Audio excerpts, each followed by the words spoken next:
y a un problème de crise du crédit, et le crédit, c'est croire, c'est avoir confiance, et la crise du crédit, elle n'est pas résolue. On vivait à crédit, puisqu'aujourd'hui on a refermé le crédit et que même les banques continuent, malgré toutes les belles déclarations, à ne pas desserrer les cordons du crédit, on ne peut plus vivre comme on vivait. Il suffit de voir ce qui se passe sur les valeurs financières. D'abord, la méfiance est absolue. On est soulagé dès que les résultats sont à peu près en ligne. Et puis, pour peu qu'il y ait le moindre petit problème, c'est dramatique, quoi. Donc, visibilité très faible et marché très désagréable.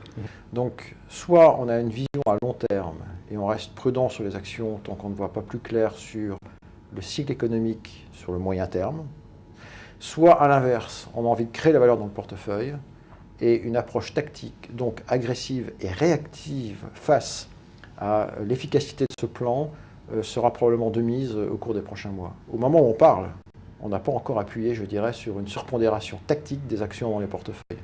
On n'est pas loin quand même, quand on regarde les perspectives historiques très très longues, de points de valorisation qui, historiquement, depuis 150 ans, quand on regarde les marchés américains par exemple, ont donné lieu à des points d'achat un peu historiques. Ce n'est pas encore le cas, mais on aura sans doute des opportunités d'investissement très fortes sur les marchés.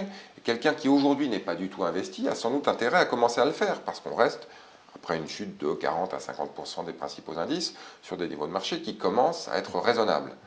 Les incertitudes sont fortes, on l'a dit notamment sur la dynamique des résultats des sociétés, donc il faut bien faire son marché.